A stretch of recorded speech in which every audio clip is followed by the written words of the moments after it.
Halo semuanya, bismillahirrahmanirrahim. Assalamualaikum warahmatullahi wabarakatuh. Semangat pagi, pagi, pagi, pagi. Yes, SMK bisa, SMK hebat, SMK Negeri 1 Cilacap berprestasi. Baik, pada kesempatan kali ini kita masih diberikan kesehatan serta kesempatan sehingga bisa melaksanakan pembelajaran pendidikan Pancasila dan kewarganegaraan. Dan langsung saja untuk pembelajaran pada kesempatan kali ini kita akan belajar mengenai aspek Trigatra dan juga aspek Pancagatra dalam wawasan Nusantara. Silakan disiapkan terlebih dahulu buku tulis, alat tulis, dan juga buku pembelajaran kalian. Buka halaman 211. Nah, masih ingat kan pengertian apa itu wawasan Nusantara? Pak Andi ingatkan lagi, wawasan Nusantara secara sederhana dapat diartikan sebagai cara pandang bangsa Indonesia terhadap diri dan juga lingkungannya.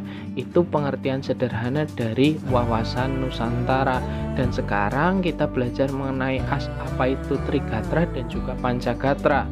Secara sederhana, yang namanya Trigatra itu dapat diartikan sebagai aspek alamiah, sedangkan Pancagatra itu dapat diartikan sebagai aspek sosial. Kita bahas terlebih dahulu macam-macam aspek Trigatra. Aspek Trigatra terdiri dari yang pertama letak dan bentuk geografis, kemudian keadaan dan juga kemampuan penduduk, dan yang terakhir adalah keadaan serta kekayaan alam di negara Indonesia. Kita mulai dari pembahasan letak dan bentuk geografis wilayah Indonesia. Tentu kalian sudah tahu dan bahkan sudah hafal bahwasanya negara kita secara geografis itu terletak di antara dua benua dan juga dua samudra. Benua Asia dan juga benua Australia, Samudra Hindia dan juga Samudra Pasifik. Dan Indonesia juga terletak di antara 6 derajat lintang utara sampai 11 derajat lintang selatan, 95 derajat bujur timur sampai 141 derajat bujur timur. Dan Indonesia terletak di antara di tengah-tengahnya terdapat suatu garis namanya garis khatulistiwa atau garis ekuator, sehingga mempunyai dua musim yang berbeda dan berganti setiap tahunnya, yaitu musim penghujan dan juga musim kemarau. Itu beberapa penjelasan secara sederhana dari aspek letak dan juga bentuk geografis. Yang kedua dari aspek Trigatra yaitu adalah keadaan dan juga kemampuan penduduk. Penduduk dapat diartikan sebagai sekelompok manusia yang mendiami atau tinggal di suatu tempat atau wilayah tertentu dalam sebuah negara. Kemudian faktor penduduk yang mempengaruhi ketahanan nasional diantaranya adalah yang pertama jumlah penduduk. Jumlah penduduk berubah karena beberapa hal, diantaranya adalah kematian, kelahiran, pendatang baru, dan juga orang yang meninggalkan wilayah suatu daerah atau negaranya. Kemudian yang kedua adalah komposisi penduduk.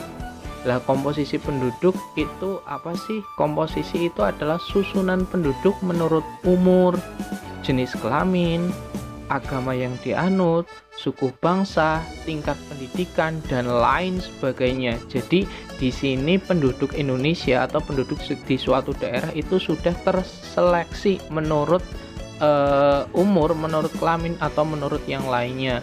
Susunan penduduk itu dipengaruhi oleh yang pertama namanya adalah mortalitas. Ayo, masih ingat nggak pelajaran IPS di SMP? Kemudian ada fertilitas. Dan yang terakhir adalah migrasi. Dan yang terakhir adalah faktor yang mempengaruhi distribusi penduduk. Nah, ini merupakan suatu masalah di Indonesia karena jujur untuk distribusi penduduk di wilayah Indonesia itu tidak merata. Kebanyakan berada di Pulau Jawa, Bali, Sumatera, atau Indonesia bagian barat. Sedangkan Indonesia bagian timur distribusi penduduknya itu masih sangat jarang, sehingga penduduknya masih sangat jarang di sana. Kalau kita lihat di Jawa, di tempat kita, bahkan penduduknya luar biasa sudah sangat banyak. Namun dari pemerintah sendiri tidak berhenti untuk menggalakkan program yang untuk memeratakan distribusi penduduk. yaitu program transmigrasi. Pernah dengar kan istilah tersebut? Nah, untuk tugas pada kesempatan minggu ini silakan kalian analisis. Coba kalian analisis pengertian dan juga akibat yang ditimbulkan dari natalitas, kemudian mortalitas, dan terakhir adalah migrasi. Dikerjakan di buku tulis masing-masing dan dikirimkan melalui Google Classroom masing-masing. Bagi yang tidak memiliki kuota bisa dikirimkan melalui WA pribadi. Namun walaupun tugasnya sudah tahu, jangan di skip ya, masih banyak sekali ilmu yang Bapak ingin bagikan kepada kalian. Nah, yang terakhir dari aspek Trigatra yaitu keadaan dan juga kekayaan alam. Untuk kekayaan alam sendiri di Indonesia sudah tidak diragukan lagi, sangat banyak, baik itu berupa tambang, gas alam, atau bahkan pertanian sampai hasil-hasil laut, mineral, dan lain-lain. Indonesia sangat kaya dan mempunyai itu semuanya. Namun sekarang ada permasalahan di mana kekayaan alam tersebut merupakan kekayaan yang tidak dapat diperbaharui. Jadi bagaimana kita mengatur atau mengelolanya dengan baik agar sampai nantinya kekayaan tersebut itu bisa dijaga. Baik, sekarang kita beralih ke aspek Pancagatra.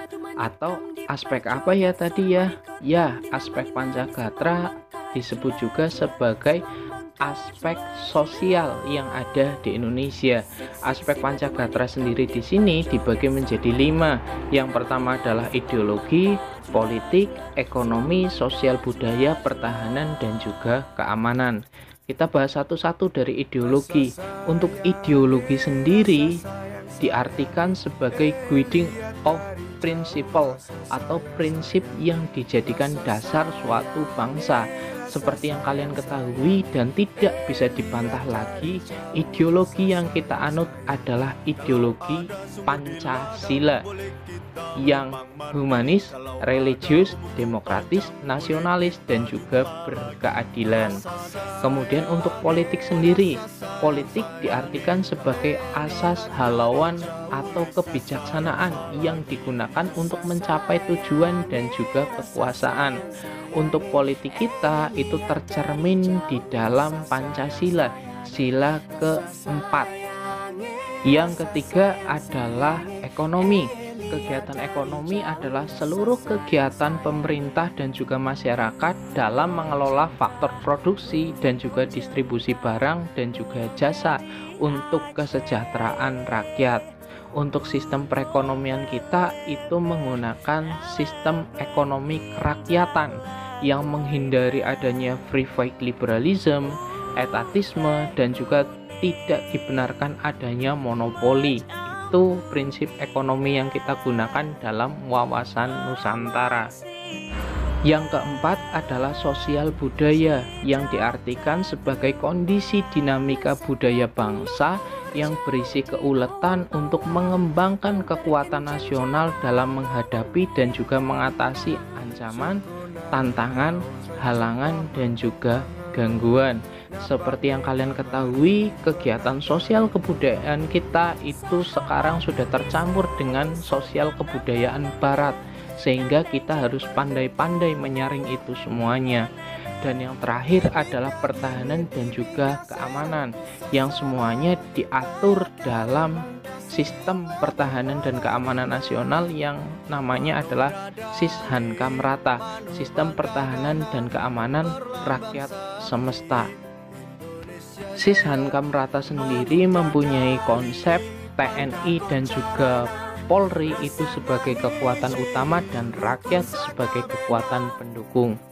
Ya, mungkin itu saja pembelajaran yang Bapak berikan pada kesempatan kali ini. Semoga bermanfaat. Tetap semangat, tetap jaga kesehatan, dan semoga selalu di dalam lindungan Tuhan Yang Maha Esa.